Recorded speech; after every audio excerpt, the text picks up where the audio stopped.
What's up, guys? Welcome to episode 3 of Trainer Talks with Trainer Dave. I'm here joined by my third guest, Clayton Dir. Clayton, thanks for being here.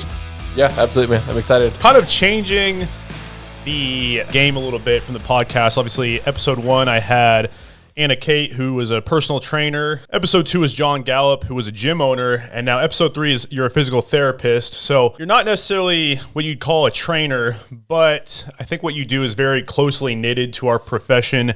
And I think it's really good for us to hear physical therapists' point of view. Yeah, no, I for sure agree. I think we use the same tools to help people, different goals in mind, and also a different way of using those tools. Right? Absolutely. So yeah, if you could kind of give us just a quick background of yourself and what you do. Like you said, Dr. Clayton Dir, I'm a physical therapist, graduated about 3 years ago from Wichita State University. Always been active, played multiple sports growing up, always wanted to be active and moving, competitive overall. Found PT as a profession, absolutely loved it, found that's the best way to kind of work with people for my strengths, and ultimately kind of got fed up with the medical system and found my way to weasel in, for lack of better words, and make a difference for humans. And so working at Natural Wellness Physiotherapy, have been since I graduated, and loving life. Awesome. How long have you been a physical therapist for? It's been 3 years in May. So I graduated in that weird time of 2020 where they were just kind of like, hey, school's over for the year. Right, COVID. And then I got a degree. I never really graduated. Nice. Yeah. Nice. They tried to do some weird thing like 6 months later where they're like, we're going to read a PowerPoint, even though COVID's still going on, and it was weird. So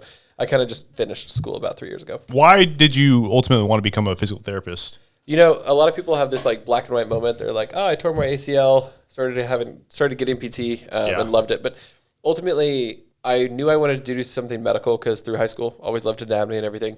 Didn't want to become a doctor because the hours are crazy. The schooling's 10 times as long. For sure. All the things. And so it was almost like I ruled out a bunch of stuff. No disrespect to trainers, but I don't want to work your schedule at all, for sure. Yeah. Right? And so it was like, okay, well, I can't do that because of this. Can't do that because of that. And the best part is I work 9 to 5-ish, Monday through Friday. I never have to work another time. Nice. I get to help people move better. I get to spend an hour with them each week, so I get time. I'm not like a doctor that spends 3 minutes with each patient. So it was more ruling stuff out. So once I saw that PT was cool, I loved it and kind of just took off from there. It was somewhere around high school when I figured that out. Why did you choose to work at Natural Wellness Physiotherapy? So during my first clinical of PT school, I was working with a gal. Her name was Andrea.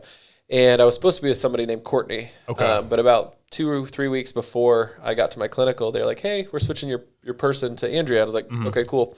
So I went through the clinical and just asked her a bunch of questions. I always jokingly say that I think I talked her out of working there because of all the questions I asked. Because she kind of started seeing like why it wasn't a great place to work. I'm like, why is it going, like, why do you guys do things this way? And I could see the frustration in her eyes. And anyway, she said, you know what? There's a lot of things that you're asking, and I think you should go meet this guy named Courtney that you're supposed to be with. I think you'd be a lot happier in a place like that he has. And so it was that time when he started Natural Wellness, which is why he was no longer my CI or my instructor, essentially is what it was. The CI is a certified instructor, kind of the PT in which you're apprenticing under at the time. So she sent me to him. I went and observed him and was like, I'm going to work at this place. And then I essentially just kept that relationship. And when I graduated, thankfully he was ready to hire. That's awesome. So I got the job. Yeah. So Natural Wellness, is that cash practice or is that insurance based? Good question. A lot of times the word cash based, people are like, do I need to show up with an envelope from the bank? Or no? It pretty much just means that we don't work directly with insurance. So imagine that most of the insurance contracts are not that good for the patient or for the provider. And so we decided to not contract with any insurance companies. And so we are cash based. But that ultimately just means that, hey, when you come in, I do everything in my power to make you better, and I don't have to do what insurance says or dictates. So we can use whatever treatment we need. I can sit and talk to you for 45 minutes of the hour because that's what you need that day. And I need to better understand your problem. And so, it is a cash-based clinic. That also means people can pay with card, can't they? Yes. Okay. We accept all forms except Bitcoin. Gotcha. Pretty much. Talk about which do you think is better, the cash practice or the insurance base, and which is better? Yeah. I think it's depending on the person, depending on the injury, depending on the stage of the injury, the age. PTs are always known for saying it depends. For what I like to do, for the people that I like to treat, I think cash based is better, which is why we chose it. But if you tore your ACL, you're going to go get surgery. I always tell people, go to the people who can use your benefits, but also they see post ACLs or post shoulder surgeries or whatever it is. Once insurance no longer pays, once you get out of like that certain stage where you're back to doing some of the things that you wanted, walking, running, lifting, playing sports, once you're to that stage, that's where they pass you off to me and we pick up from there. Gotcha. And so ultimately we're the best option for the right person. Gotcha. And I think we're starting to like really kind of get that niche down here in the Wichita area. Yeah, for sure. Yeah. Do you have any like insurance-based physical therapists that will send you referrals? Yes, I've got 2 or 3, whether they're friends, people I've networked with. Yeah, nice. Sometimes it's, hey, I can't get this guy any better. You need to go see Clayton. Yeah. Sometimes it's, hey, your insurance isn't paying anymore. Whatever it may be. Yeah. But yes, we do kind of swap back and forth. Nice. Which is really nice because a lot of times there can be kind of bad blood between Yeah, PTs, for sure. right? Yeah. And so, yeah, sometimes we refer back and forth. So we'll talk about the education of a physical therapist. So kind of could you describe like the schooling and the barrier of entry that it takes to become a physical therapist? Yeah. So if I could redo it all again, I would probably start with a JUCO and get a physical therapist assistant degree. Gotcha. 2-year degree. You can start working right then, finish a bachelor's in whatever you want. Ultimately, as long as you get all the prereqs for your graduate degree, which is a doctor of physical therapy. And so if you do everything straight through without ever like missing or not getting accepted, you're looking at a 4-year bachelor's and then a 3-year doctorate. You don't technically have to get the bachelor's as long as you take all the right classes. Yeah. But it's essentially 7 years of schooling, at minimum. Okay. And you're typically getting an exercise science degree? That's what most people get, but honestly, you could major in French and still go to PT school. Okay. Yeah. You have to take the right classes to get in, but most of the time people pick exercise science because if you look at all the prereqs, you're 3/4 the way there anyway. Yeah. So I guess something I noticed from a personal trainer point of view is like physical therapist seems to be looked at as a lot more serious profession, because you guys are referred to as doctors. And it just seems like the barrier of entry is a lot harder and there's, more schooling that takes place. Whereas a lot of times as a trainer, you kind of just you can take a weekend certification course and then you're basically in. So like from your point of view, like why do you think training is looked at kind of a not serious career compared to being a physical therapist? I would say ultimately, I feel like some people may feel that way. In my perspective, I don't see it that way. I feel like you guys are essentially the frontline workers of all fitness and wellness, right? You ask someone who has been around a personal trainer or uses a personal trainer how many times they've seen them in the last year and how many times they've seen their doctor, right? You're going to have a way better relationship and be giving them a lot more information in the anatomy, the physical world, or like physical human body and stuff. Yeah. And so I see you guys as almost like the primary care providers, right? Absolutely. Like you're not a doctor, but you're also giving them the frontline information. And so I think it's not necessarily that PT has a high barrier to entry, but I think personal training has too low. Yeah, I agree. Because if you do just go get that weekend certification and start training people, like you know enough and you have enough power to be dangerous. Yes, exactly. That's the frustrating that part. is very true. And so then the hard part for the consumer, right? Somebody that's following you on Instagram or follows another Joe Schmo on Instagram, you can put a ton of letters behind your name and not know jack. That is true, right? yeah. But you could also have little to no letters. Like I remember on Anna Kate, she said like there's some certifications she just doesn't even bother going back for because she doesn't need them. Yeah, and right. now she's like 10 times higher level, Absolutely, right? yep. And so that's where you start having to look at essentially the tangible evidence of that personal trainer. And so I think there's a massive amount of gray area for personal trainers. The bad ones give a bad rap for all of them. Yeah, yeah. And so you really have to kind of like cut through the noise and find the good ones. But I think if you find a good personal trainer, whether it's for you or a loved one, hold on to them forever. Yeah. Essentially. Yeah, very well said. I mean, you kind of answered it a little bit, but like, what do you think needs to improve in the personal training industry to make it a more serious career? I think we could have a couple hours on that discussion alone. Oh, I'm sure, yeah. I really think raising the barrier to entry for them would be the best part, right? Having a little bit more requirements, whether it's some sort of like apprenticeship. Like my brother-in-law just went through a plumber and pipe fitting apprenticeship. So it's like a 5-year project where you have to stick behind someone. I think that's going to give more credibility to like, say you take on a first year or something, right? Yeah. Now you're looked at as more professional. Yeah. And then they're learning hand in hand because I could go past that test. I feel like absolutely. Give me an hour, right? I could pass the test. Completely agree. I have no idea how to train someone. Yeah. You know what I mean? Like those just don't connect. And so I don't know what that system should look like, but they should make it a little bit harder to get in because then you don't have people. I think you said like most people turn over within a year. Yep. Cool. 90% turnover rate in a year. Yeah. And then what about the 47 clients that they amassed in that 12-month period? They have to go find someone else again. Yeah, exactly. And then it's just a gosh dang cycle. It is. It really is. So I think they need to make it harder to get in. Yeah. And then also find a way for them to get paid more. Yeah. So that it's worth going through that process. cost. Absolutely. Yeah, that's the thing is like a lot of people think like physical therapists make pretty good money, or I mean, it's probably more stable than the training. With training, a lot of times it's commission based. And I know a lot of times people say physical therapists are more salary. And I think that's usually a lot more pleasing to people. A lot of people aren't willing to grind for commission, and a lot of people like having those set hours and having a consistent paycheck week to week. I don't know. I think that's the challenging part with any service-based industry. PTs, yes, they do have a little bit more consistent, most of the time a lot more consistent because the referral programs are set up there. Once you see that the whole medical system is pretty much a business model where it's like you have to go to your regular doc, then you get referred to PT. It's like everybody gets a dip of that person's money until they get to the right person, which is, again, why we kind of chose to be out of network. We don't want to play the game. We ultimately want to take care of the person. But that's why they're more consistent ultimately. And so the whole service-based industry is challenging because you essentially have to create a name for yourself, whether or not you're affiliated with a gym. And then eventually you have so many clients that you're like, I'm pretty much running my own thing. For sure. And I haven't found a fix to that ultimately. Not that I need to fix it, but like it keeps me up at night because I'm like, there's got to be a solution here. And I don't know what that is. Right. So we'll talk more like knowledge, PT knowledge. So what is your approach when like an injured client comes to you? It depends. Okay. I guess that's not probably a good question.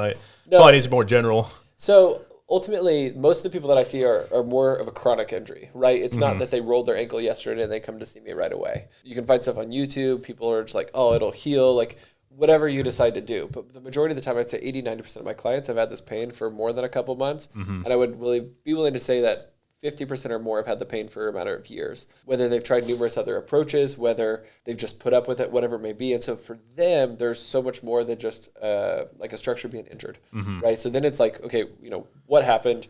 What have you tried? What works? What doesn't work? And then we go through like a big question and answer process. I would say the first 10 to 20 minutes of an assessment or an evaluation is ultimately a conversation, because I can probably narrow down a diagnosis within 3 or 4 different options within just that conversation alone.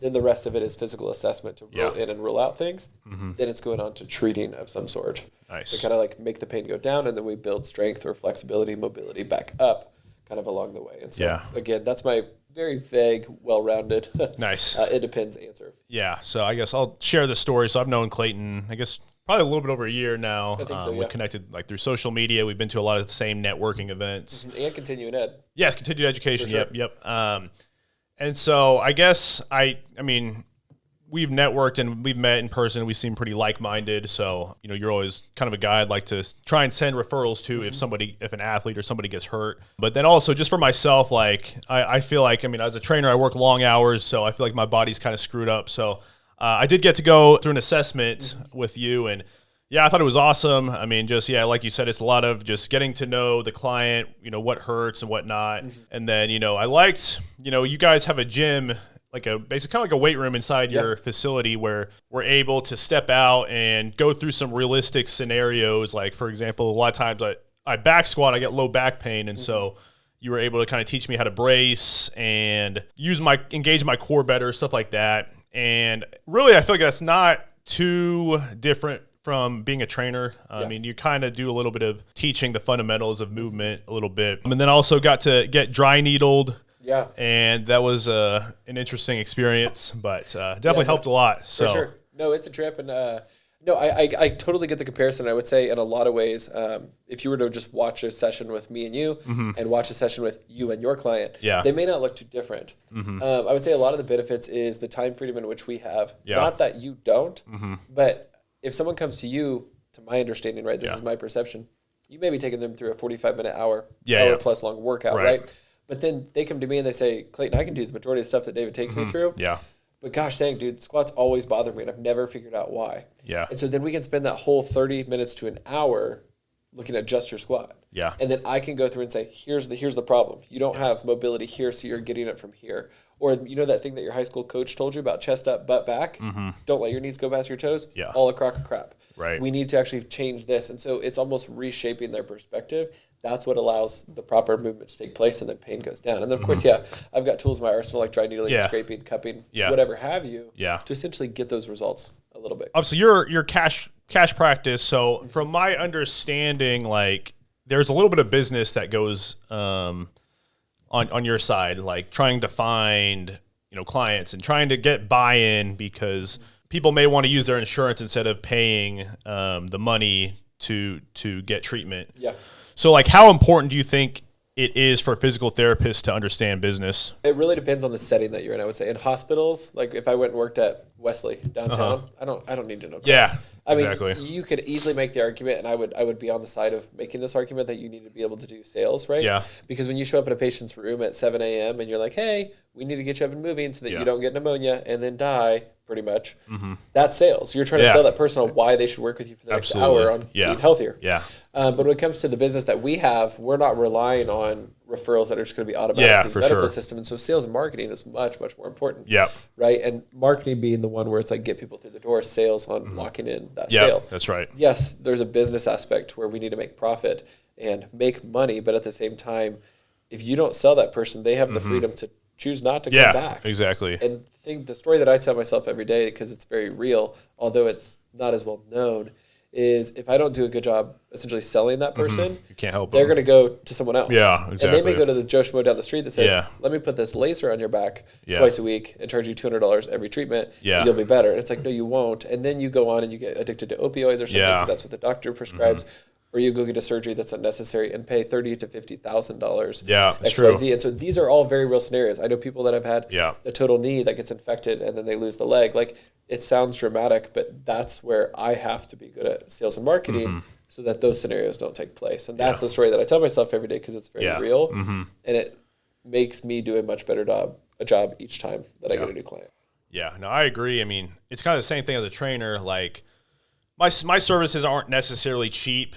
And obviously, I think same thing with physical therapy. You know, it's probably not super cheap to the average person, but you know, it's like I think we see the value in how it can change somebody's life, and so that's kind of the mindset I think we both have to have is, you know, if we can't sell our services to them, we really can't help them. Yeah. Let me reshape it though for you and anyone listening though. Yeah. Yes, you're selling the service, but truly you're almost trying to sell the result, right? I was just listening to Andy Frisell on 75 Hard this morning, and I know you went through that. And what I like about it is they're not saying like, hey, in 75 days, you're going to be like this stellar killer body. Yeah. They say, you're going to do these things for 75 days, and then you're going to be a better person at the end. And so the program is yielding a result. And so when you're selling, you know, sessions with someone, say with me, I'm selling them like the ability to walk with their kids or their spouse. Or I'm selling them their ability to not need a surgery. And so that's where if you're good at sales, you're actually really good at reframing their perspective. And so is it worth that 100 or 1,000 or whatever the cost is over the next 6 months or a year? They're paying that money for a result. Yeah. And here's how you and I are going to help them with it. Yeah. And so they're not just buying an hour of my time, and they're buying the result. The result. And that's where it's just reframing over and over again for that person. It's encouragement along the way. Sales tip for trainers or physical therapists, because that is a good way to think of it. Is like I have a lot of volleyball athletes or basketball players come to me for increasing their vertical jump, and so if you can kind of, you know, tell them how they're going to get to add 3 inches to their vertical, you know, there's people that are willing to pay, you know, hundreds of dollars to see that result. Yeah, because and that's where it goes back to, like I said, the reframe where they come in and they say, hey, I need to increase my vertical. How much does it cost to work with you? It's like you could say, well, it costs $100 every hour. Like, man, $100 an hour? Or you could say it costs $1,200 in the next 3 months, and you're paying $1,200 for a 5-inch higher vertical, which then yields a scholarship, which then yields exactly, XYZ, 100%. Right? And if you can connect those dots, you're doing the same thing day to day, but you're providing much higher level of a result as opposed to just, yep, we're going to train you. I'm going to tell you how to do a squat. It's like, you are, but that's one of the many building blocks to get the result they're actually showing up for. Yeah, I think that's, again, very well said. Like a lot of people, they talk about, you know, our services are expensive, but like, you know, like you said, surgery is more expensive in the long run, and paying full tuition for college is a lot more expensive than if you were to, you know, gain a full ride as an athlete. For sure. Plus you have all the intangibles, right? Everything you learn along the way. Because I love your social media stuff where you talk about like way to build good relationships. Like there's times that people come in and you guys don't lift a single weight, but you play a certain game absolutely, where you build a relationship, absolutely. Right? Like, that's the other intangible stuff. And that's also the reason people keep coming back, right?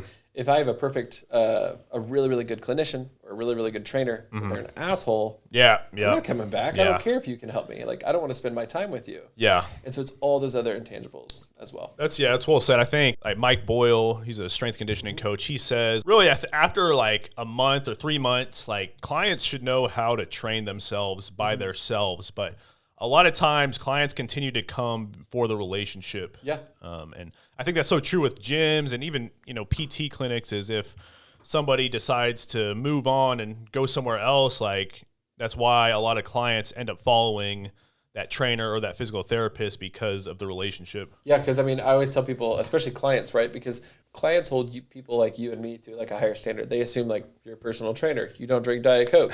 You probably drink, water, protein shakes, and eat nothing but chicken and rice. You're like, that's not real. Right. And I know how to train myself. I know what exercises are going to build the best.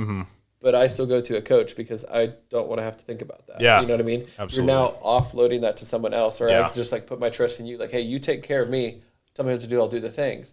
Whether or not you have the knowledge, right? If knowledge really did it all, like we'd all be really good because everybody can access the information. Yeah. But they're asking you to help them and hold them accountable and everything else along the way. Yeah, definitely. So we'll talk about networking next because I know you do a lot of networking. You're really good at getting out into the community and building relationships with gyms and different businesses. So like how important do you think networking is in getting your name known as a physical therapist? Like how important is that? It depends on a goal, again, your goals. And so like if you're in a hospital, it doesn't matter that much necessarily. But for something like us who I always tell people we're trying to capture the people that are in limbo. Yeah. Where it's like you're healthy enough to run a marathon, but you're not, I don't want to say healthy.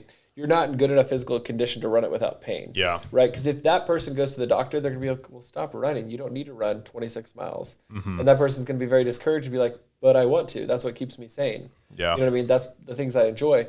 And so we have to figure out a way to get to those people, the people that aren't even going to their regular doctor. Yeah. But they're still needing care. Yeah. And so I think it's extremely important. And we've trialed numerous different approaches. Being on a podcast like this, chatting with people like yourself, reaching out to shoe companies like Fleet Feet, things like that, because we're trying to go find the people instead of just letting the people come to us. Yeah, for sure. So I think it's very crucial. True. Yeah, no, that's kind of the same thing with being a trainer, especially if you're independent. Like, if you're at a big box gym, maybe you don't necessarily have to, try as hard to network, but like if you're running your own thing, like people aren't just going to walk through the door and just find you. Like you have to be out there. Some people think about it like I have to go.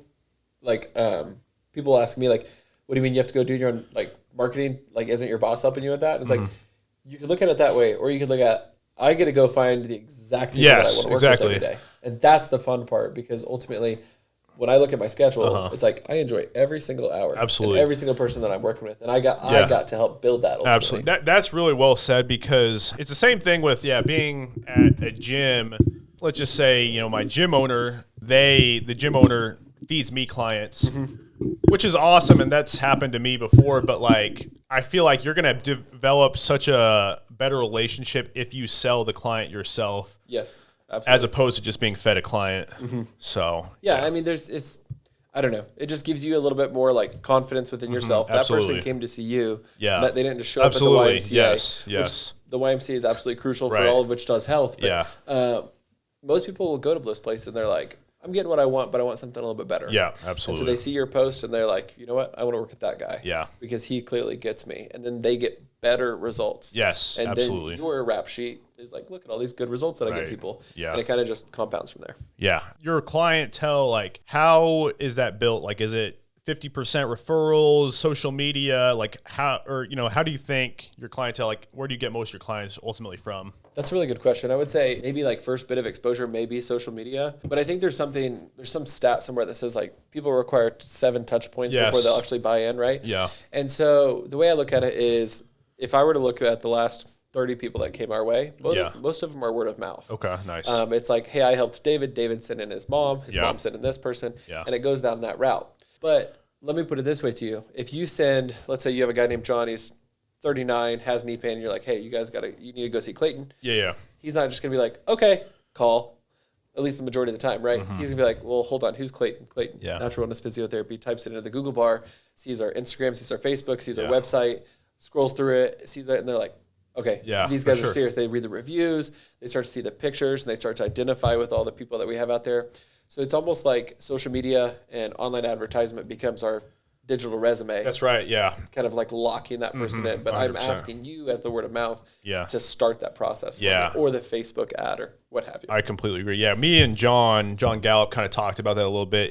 We'll talk about social media here in a second, but like, you know, social media is almost like your portfolio or resume. Yeah.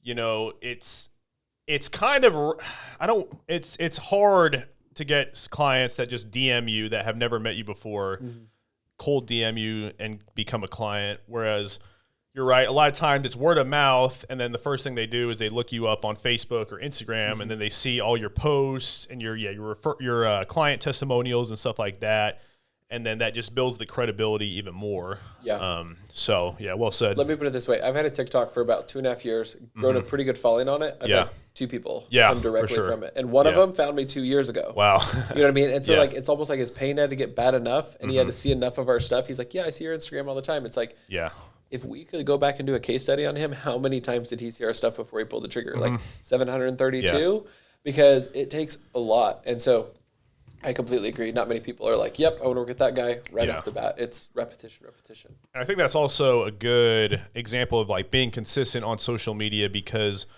a lot of trainers, they want to use social media as a tool to get clients, but they just post once every 3 months. And I just think that's not enough for somebody to build trust with you. But if you're posting, you know, constantly every single day for, 3 years, then, because it's the same, I've had the same story myself, is there's been people that have been following me for, years and months, and then they finally pull the trigger way down the line when they want a trainer. So I honestly just kind of completely agree with everything you said right there. Yeah, absolutely. I did want to ask this question. So whenever I'm talking with somebody about getting clients, and these are usually people that don't really understand the training industry very well. So a lot of things they'll say is like, "Oh, you should just network with a physical therapist and get them to send referrals to you," which isn't necessarily a bad idea, but like, I don't think people understand that's not necessarily the easiest way to go about things, because I'm sure you have 10 to 20 different trainers you could refer clients to.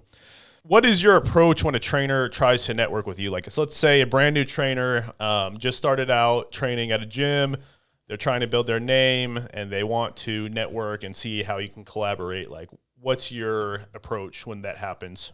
Good question. I would actually say the majority of the time I'm the one networking with them first. Yeah. Just because anytime I see somebody that has decent name or I just like their stuff, like I'm reaching out to them ASAP. Nice. I enjoy it. That's kind of how we've grown the business. Yeah. But ultimately, I agree with you. I'm not just going to send everybody to you. Yeah. But do you want me to send everybody to you? Like, do you? Yeah, I know we've spoken personally, and you like treating some general population people, but also like treating what appears to me high school athletes and other levels as well. But that's where the conversation comes. Well, one, you probably see more people than I do in regards of just sheer volume. Yeah. So when people come through my door, I would say 50% of them are from people like yourself. The other 50% doesn't have anybody. Yeah. And so then I have to say, okay, well, is this a male or female? Do they want to see a male or female personal trainer? Which side of town do they live on? What are their goals? And then I try to get them through the door of the correct personal trainer. And so sometimes that is you. And if it is you, my goal is for that person to walk through your door and say, "He told me to come. I love everything about you. Here's my money." Yeah. So that you have the hottest possible lead walking through your door, ready to train with you. Yeah. And that might not happen often, but my goal is to get that person directly with you. And so ultimately, I love when people network with me. I love when personal trainers reach out. Most of them don't. And to me, that almost weeds it out, right? It's like a litmus test. And so ultimately, reach out. Like, let's have that conversation and let's see how I can help you and you can help me and we can help the end person, because we change Wichita and like the health of our nation together, not by competing against each other. Yeah, I agree. Talk about like transactional versus a relational relationship, because a lot of times I've had some physical therapists like try to network with me as a trainer, and like I'll always say yes, because I enjoy networking as well. I enjoy meeting people in the community. Sometimes I think there are people that are just looking for a transactional relationship, like just send me clients, whereas there's other people where they're just trying to build a relationship. They're not really looking to gain anything in return. So, like, what are your thoughts there? Like, have you seen that with your business? So I would say I've seen that mostly with like networking groups. Not that they're all like this by any means. It's like, hey, if I give you my business card suddenly, like I'm going to have 3 new patients. And it's like, it's not like that. And I think we all know that, but we all want it to be that way. Yeah. Because it's kind of like you want the result, but you don't want to put in that work because it just feels like awkward. It feels sticky. And so ultimately, like relational all the way. Yeah, for sure. And when it comes to marketing, and I think we could wrap marketing and networking here together, is you plant the seed not expecting to get the fruit tomorrow, right? Yeah. Like it's like, cool, I'm going to eat that fruit like 6 months from now. Yeah. Or I'll continuously eat it in the future. And so you're putting out good intentions, and that's where it needs to really come from, right? Like, what is your intentions with this? And it's like, ultimately, like, I want you to help me and me to help you change the health of like the Wichita area or farther if we wanted to go digital of some sort. Yeah. And so I would say always go relational and just build the relationship, because ultimately we just talked about people walk through the door because they want to get a result, but they stay in your gym because of who you are. Yeah. And if I just let it be transactional, then I send someone to you because I'm just like, David said I should send them to you, and then they hate you. Yeah. Now they hate me because that's on me. 100%. So if I build that good relationship, then I can get everybody that comes to me to a better person, and then it's all just like everybody's winning together. Yeah, that's actually a very good point, because it's you got to really build a lot of trust to put your name on the line and refer out to somebody, because that could look bad on you and your business. Yeah, and I think that's going to stop, right? So like, that's going to stop people. So let's say someone's asking you for a good PT recommendation. Like, I have to build a good enough relationship with you for you to be willing to put your neck on the line for me. Yeah. Because if I haven't built a good enough relationship with you, or whoever this person's going to be that you're referring that person to, then it comes back on you, and you don't want your name tarnished. Right. And so that's where, again, it goes back to building a good relationship. And that may take 6 months of us chatting back and forth, going to coffees, eating lunch, before you feel comfortable sending people to me. It's not that you don't know anyone. It's that I don't know if I trust Clayton enough with my mom or with my friend. And then once you do, now you're much more welcome and much more like okay with sending people my way, or whoever you're sending these people. So for a new trainer that's trying to network with a physical therapist, like what tips do you have? So everybody that I've listened to when it comes to like how to network in general always says lead with value. And there's 2 ways to go about this. One, you can just like jump in the DM and say like, hey, I love your stuff. How can I help? Yeah. But it's like, I don't know how you can help. I don't know who you are. I don't know what you do or anything like that. And so I think one of the best ways to do it, which is, I've done this at times, but it takes some homework. And this is where it kind of goes back to, like you said, the grind. Yeah. I'm pretty sure it was Alex Hormozy, but I'm not 100% that said this. It's like essentially go research that person. And so let's say, for example, you're trying to grow right now. Yeah. Well, let's say I'm trying to grow. Let's put it that way. Yeah. The personal trainer can like look into our stuff, and maybe they find that there's a big gap in our marketing. Maybe they find that our Instagram could use some more work or something like that. Actually, you know what? I'm going to give you an actually real life example. Yeah. Jake Gendra is a PT student here in Wichita, and he is absolutely crushing this. I've been watching Oxoma. He's a chiropractor, Justice Kaufman, and Jake's been in a lot of his videos lately. And I know that dude just showed up one day. He's like, hey, I like your stuff, yes, he did. and I want to do more stuff with you. Yeah. And so now they're putting out more social media content, and Jake is essentially the model and the cameraman and everything.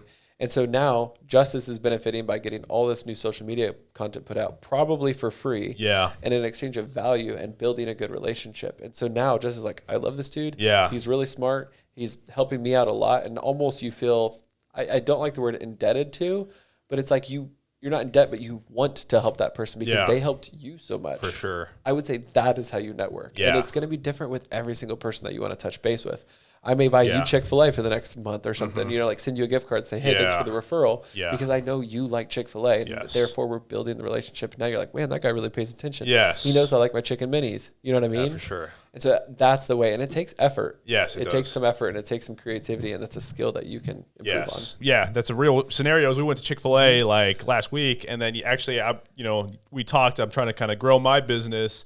And then right after, you sent me a podcast, and then also just like a place where I could get some information about growing my business. So for sure, that's awesome. And then same thing with me. Like, it depends on the person, but like I'll meet with a lot of different strength conditioning coaches or personal trainers, and if they're ever studying for the CSCS, or if I'll just send a lot of my continued education material to them, and that's smart. Hopefully they benefit from that, and that just leaves, obviously I want to help them out, but obviously hopefully that leaves a good, memory of me in their head. Yeah. So, and I've had, when it's like, we do workshops, for example, we usually kind of go out in the community, whether it's with trainers, like I said, like Fleet Feet, places like that, where these active individuals are already going to be like conjugating. and we'll do workshops. And there's times where we have at the very bottom of our evaluation stuff, it says like, how did you hear about us or how did you get to us? Yeah. And we've had people, they say like, oh, Courtney did a workshop at Flea Feet in 2019. And it's like, holy cow. Yeah. We were playing the long game. That was 4 years ago. Yeah. Right. But you set a good impression and that will come back around. Absolutely. But maybe those people don't need you that day. They already have a personal trainer. Yeah. And they're about to quit or something like that. And so that person quits and they're like, David was next in line. I'm giving that guy a call. Yeah. So it's a lot of patience on a lot of that stuff, but it's doing all the little. Yeah. When it comes to networking and offering a lot of free services, like you have to have the mentality, like it's going to come back to you at some point. And people, if you gave it everything you had, like people will remember you. And I think I was talking to somebody the other day about networking, and he said, number one is like, you have to make sure people remember you. Like, and so, offering value, I think, is probably one of the best ways that people remember you. There was a podcast I was listening to, and they were talking about essentially like going insanely crazy, like doing an incredible amount of hospitality. And there's this restaurant, the people that know this may like butcher me for this, but there's a restaurant somewhere in New York, and they're supposed to be like one of the best restaurants in the world. Yeah. And it's this very, very high-end fancy restaurant. And there was the waiter there that heard the table talking about all these cool things they did in New York. Yeah. But they were leaving to get on their flight after this meal, and they were saying, we forgot to get a dirty water hot dog. So like essentially a hot dog from one of those food stands, right? Like on the corner, knowing that it's not the best hot dog, but you have to do it while you're in New York City. Well, the server or the waiter heard that. Yeah. And he immediately went back to the kitchen. No, sorry. He went outside, bought a hot dog, came back in and asked the chef to cut it into 4 pieces. And the chef is like, dude, we serve like some of the best food in the world. I'm not going to cut up this hot dog and serve it in my restaurant. He's like, please just trust me. And so he brought it out, and it like this hot dog cut into 4 pieces for each person at the table. And he said they like couldn't stop talking about how amazing it was. Yeah. That he went above and beyond. Now those opportunities don't often arise, but when they do, if you can latch onto that and take hold of it, you will create like lifelong relationships because of that. And that restaurant actually ended up creating a job called like, I think it was like Dreamweaver, to where that's somebody's full-time job on every shift is to go around and essentially find ways to make that happen more often. That's awesome. And so now I'm telling you about it because of this crazy story. And so do whatever you can to pick up on the little things and execute on them, like buying you Chick-fil-A. Or I had one guy that was always eating juicy fruit. So on his last visit, I bought him like 2 packs of juicy fruit. And he's like, well, this guy's cool. He really pays attention. Like, find the little things in people and really, really like go all in. That's a good point. And that's also just like a retention standpoint too, is like even just clients, like I had a girl the other day, I bought her boba. We talk about boba during the session, and I think they'll remember that, like, for sure, because not a lot of people do those things. Yeah, and I think it's always fun when it's unexpected, right? Like, I'm sure she was like, "What in the world? This is crazy!" And then they just sit there and think like, "Man, he really pays attention," or "I don't even remember really talking about that," or whatever it may be. And you feel finally like seen or heard. Yeah, right. And that's what everybody wants in the world, is to be seen and heard. And so if you can provide that to people, especially when unexpected, I think you're going to go a long way with them. All right, so we'll move on to this next section. I called it Hot Takes. Let's do it. So, number one is, what are your thoughts on cookie cutter PT clinics? So, I mean, I don't want to talk, I won't mention any names, but like, I think we can both think of some physical therapy clinics that for sure maybe don't have the best reputation in town. Basically, kind of like the insurance model, I think I hear that they basically only get like 15 minutes with a client, which is really hard. So, yeah, what are your thoughts on cookie cutter PT clinic? So I think for a small set of people, they're amazing. It's a pretty small set though. Ultimately, I would rather the conversation be, where should I go get PT instead of should I get PT? Yeah. Because if they've been exposed to one of those clinics and they're like, this isn't what I'm looking for, then it opens up a bigger opportunity for me or another good PT to kind of step in and pick up the slack. Right. I would say on the flip side of that though, I'm going to kind of play both sides here. Those clinics often frustrate me because people go, they try PT, it doesn't work, and then they say, PT didn't work for me, and then they go get surgery, just like I told you that I'm trying to essentially sell them on not doing. And so it almost tarnishes the name of PT, but I do want to cut those clinics a slack. Now, from the ownership down, they see it as a business model, and so they're trying to make profits. Yeah. Regardless if it's too much profits, I don't know, I don't care right now. But it still comes back to insurance, right? It's the system that we should be frustrated with as opposed to the clinic itself, because they don't get reimbursed that much. Yeah. And so to still stay afloat, they have to see a lot of people. Well, unfortunately, when they see a lot of people, they can only spend so much time with those people. So now they're having PT aides who are not qualified, providing unskilled care, but billing it as skilled care. Right. And then the corruption kind of grows from there. And so overall, there's a bad taste in my mouth, but they are creating more awareness to the physical therapy profession. And so there's a double-edged sword there. There's a positive and a negative, kind of both sides. It kind of goes hand in hand with, like, as a trainer, there's big box gyms where it's kind of a cookie cutter setting. Clients are generally fed through to you, and it's kind of more like, in my personal opinion, the way most big box gyms are ran is you're trying, as a trainer, you're trying to train the biggest volume of people in order to make a decent living. Yeah. And it kind of seems like that way at the PT clinics. It's, how many people can we get in one day? Pretty much. Yeah. It really is. Yeah. And there's times where one of them that I was in for a clinical, the structure was essentially how many units you can bill per hour, which most units are 15-minute increments. And so the bonus started at like 6 units per hour, which my math, 6 times 15 is more than an hour. Yeah. And so then you have to essentially layer in multiple patients per hour. So now you have this overlap, which at times could be insurance fraud. And there's actually a clinic up in somewhere in the New England area. They were actually sued for $12 million because they had been committing that fraud. And so the system gets really, really sticky kind of as you see inside. And so I agree with you. We shouldn't be looking on volume. We should be looking on quality. Yeah, and that's probably a good reason why you guys are cash practice and why maybe your rates aren't cheap, because, in order to provide the highest value, you're able to basically put a lot of time into that client or that that patient, whereas opposed to maybe a PT or a cookie cutter PT clinic, they're just on insurance, and maybe it's not as expensive in the short term, but you're getting a better service like with a cash practice physical therapy clinic. Yeah, for sure. I think people want, when they ask for a plan, I'm sure you probably had this before, when they say like, hey Dave, like, how are you going to help me?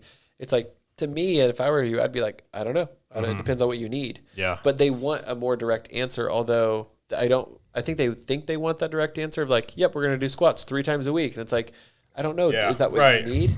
And so we need to make it personalized. And when the system is set up where you have to see a lot of people really fast, you can't really personalize it. And so then you're starting to provide an inferior product, but you're also charging an inferior price. And so we need to remember that like a good quality product costs money. Yeah, for sure. And there's times where you can buy the cheap stuff, the store brand opposed to the name brand. But like if you want good quality results, then you need a good quality trainer or physical therapist. Yeah, and that's something I think that's a good point for both physical therapists and trainers, is like kind of my old mentality as a trainer is I was just going to try and train 8-10 sessions a day, like see as many people in one day, but like I was burning myself out by doing that, and in return, like my clients weren't necessarily getting the best service because there were just times I was just so burnt out. And so now I've kind of switched gears and I'm trying to maybe cut my sessions in half, but make sure that, every session I'm able to give it everything I have, as opposed to just training, an insane volume of sessions and burning myself out. For sure, because you can ultimately just reverse engineer the product that you want to provide, right? Like if you want to be one of the best trainers in Wichita, what does that look like, right? Yeah. It's enough time with the client, it's enough time to prepare for that client,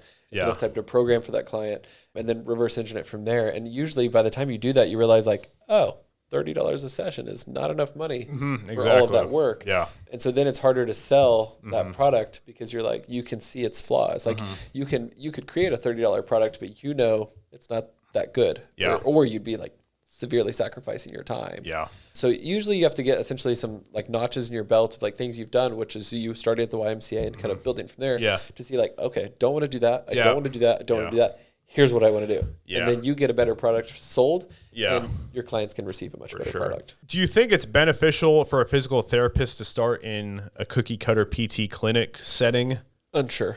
I thought that's what I was going to do. So like going through school, I was like, cool, I'll work at one of the more basic just outpatient clinics for 3, 5, 10 years. I'll get my feet under me. Then I'll go either start my own practice or move into something else. And ultimately, I don't think that's the best option. I don't think there's always other options available. So you may have to start there to kind of get your feet wet and get like your practitioner skills honed in. But at the same time, I went right out of school, right into the Cash PT clinic. Nice. And then I didn't have to unlearn things. That's good. I could just go right into learning the stuff. So it was a little bit more challenging at the beginning. Yeah. But it made me get better faster. And ultimately, I like that. And so I think it works out. So it depends on the options that are available. I agree. Because that's the same thing with, a trainer starting in the big box gym setting. Like that's what I did. And I personally think it did benefit me, but you are also right. Like there also are some things I just have to unlearn and try not to move towards my own business, because there's a lot of bad habits you learn from the big box gym setting. And I think it also just depends on your mentality. Like if you feel like you're good at sales and marketing and networking and you can grind, then yeah, maybe you should go the cash practice route as a physical therapist, or just start your own business as a trainer. But yeah, I think you're right. It kind of depends on the individual. Yeah.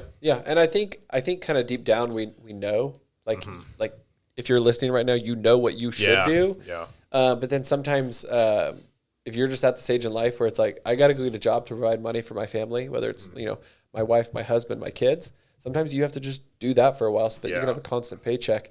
Then you can go start your own thing. Or maybe it's moonlighting, right? Like you're working 9 to 5 at that clinic, but then you're seeing cash patients on the side for 8 hours a week. And then you gradually build it from there.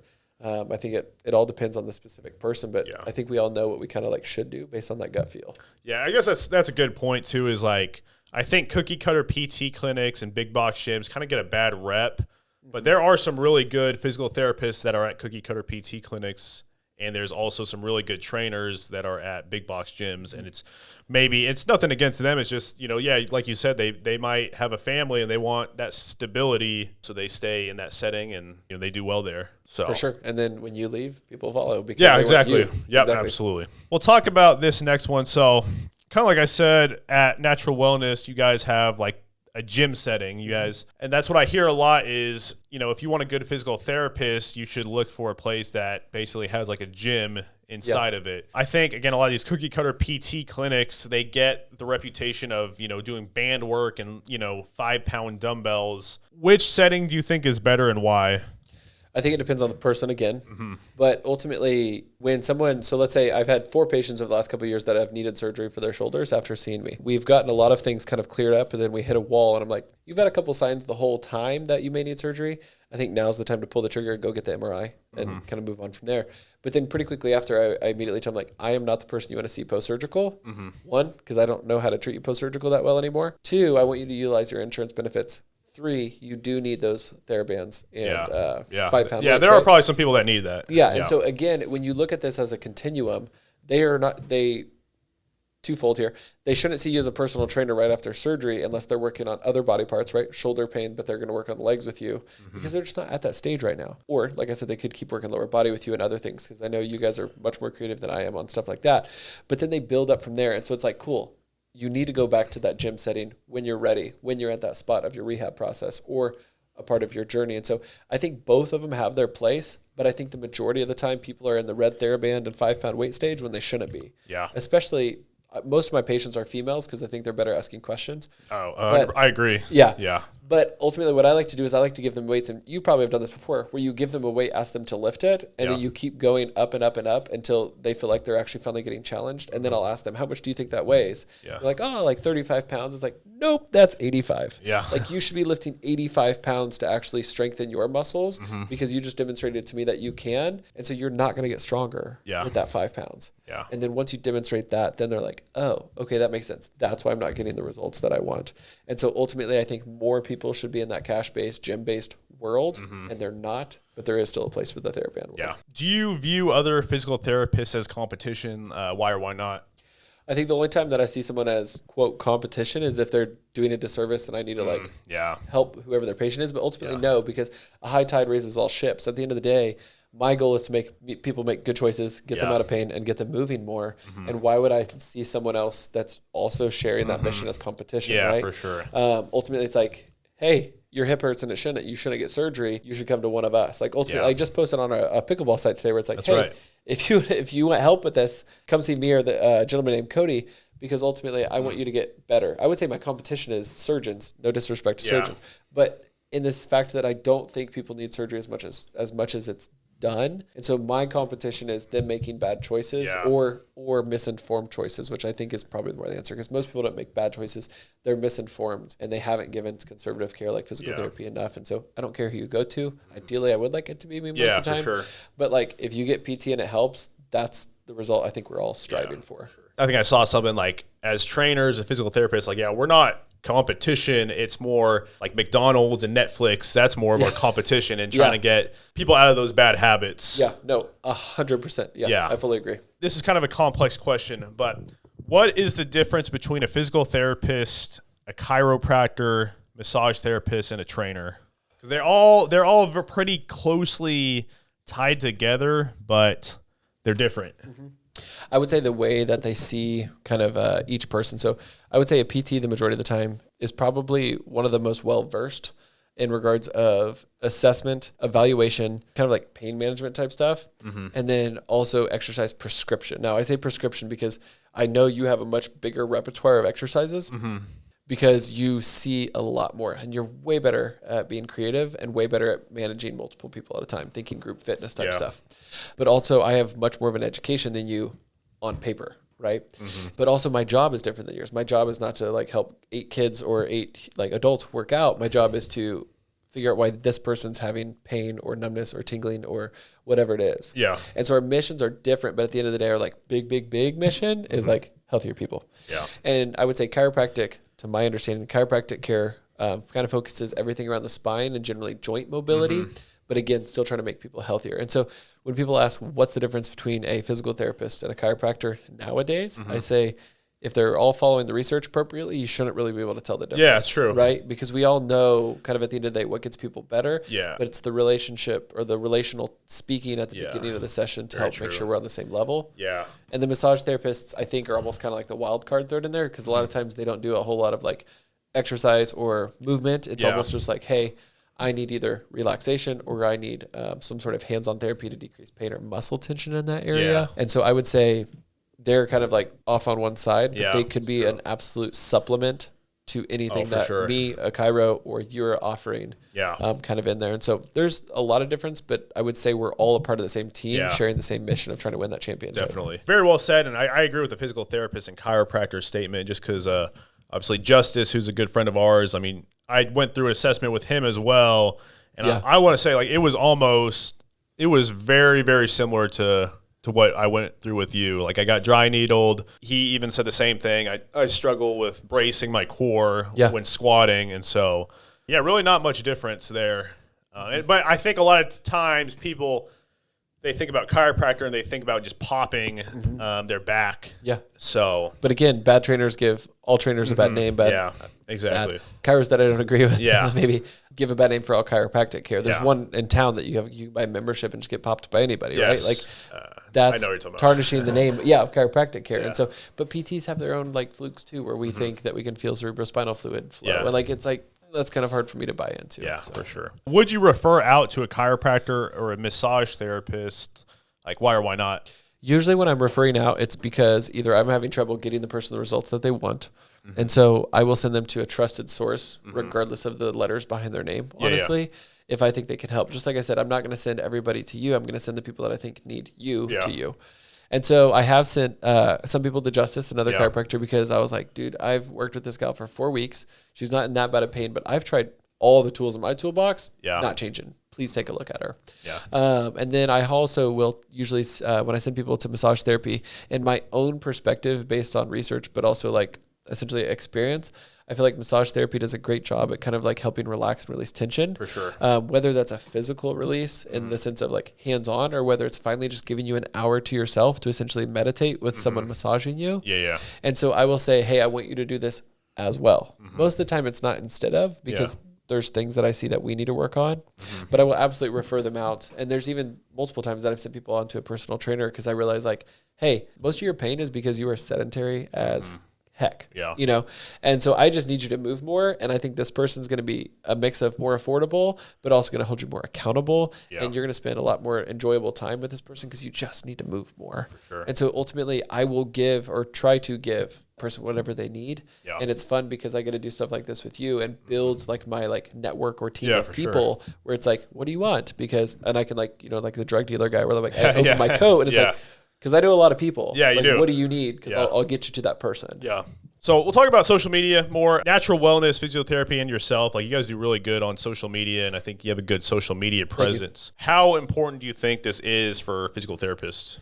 I think you could grow a business probably just fine without it in some ways. Yeah. But again, I would say when I started posting more TikToks and trying to grow that, it's because I saw a couple people posting and getting a lot of traction on stuff that was complete BS. Yeah, that's right. And that's what frustrated me. And so my thought was, well, if they can do it, then I should probably do it too, but actually put out good information. Yeah. Now, I'm biased, right? It's coming out of my mouth. But ultimately, if there's going to be a bunch of voices, I can either just turn a blind eye, or I can try to put one more good voice out there. And so I think it's greatly important to spread general information, but again, also build that digital resume. Yeah, for sure. And so for our style of business, the people that we're trying to reach, I say it's pretty crucial. Yeah. But for other clinics, it may not matter at all. It's essentially like pick your choice of marketing and who your ideal client is and where do those people go. Yeah, absolutely.